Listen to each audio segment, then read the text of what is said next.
ఇప్పటికే అందరికీ రుణమాఫీ చేస్తున్నామన్నారు. ఇంకా చాలా మంది రైతులు రుణమాఫీ కాని వారున్నారు.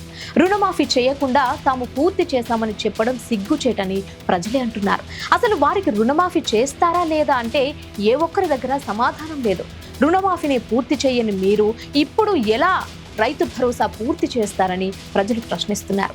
గత ప్రభుత్వంలో కేసీఆర్ రైతులకు మోసం చేసిందే లేదని, అనుకున్న సమయానికి రైతు బంధు రుణమాఫీ చేస్తారని ప్రజలు అంటుంటే కోమటిరెడ్డి రాజగోపాల్ రెడ్డి కూడా అవుననే ఒప్పుకుంటున్నారు. తెలంగాణలో కాంగ్రెస్ ప్రభుత్వం వచ్చి దాదాపుగా 14 నెలలు గడుస్తోంది. ఒక్క ఫ్రీ బస్సు తప్పితే చెప్పుకునేందుకు ఒక్క హామీ కూడా పూర్తి కాలేదు. పార్లమెంటు ఎన్నికల్లోనే మాట తప్పితే ఎలా ఉంటుందో ప్రజలు జస్ట్ శాంపిల్ చూపించారు. ఇక ఎన్నికలు ముగిశాయి, మాకు ప్రజలతో ఏం సంబంధమని హస్తం శ్రేణులు అనుకుంటున్నారేమో.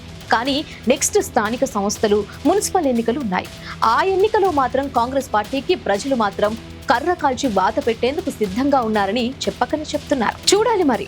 ఉన్నదున్నట్లుగా మాట్లాడే రాజగోపాల్ రెడ్డి మాటలను, ప్రజల నుంచి ప్రభుత్వంపై వినిపిస్తున్న వ్యతిరేక గాలికి సీఎం రేవంత్ రెడ్డి ఏ విధంగా చెక్ పెడతారు?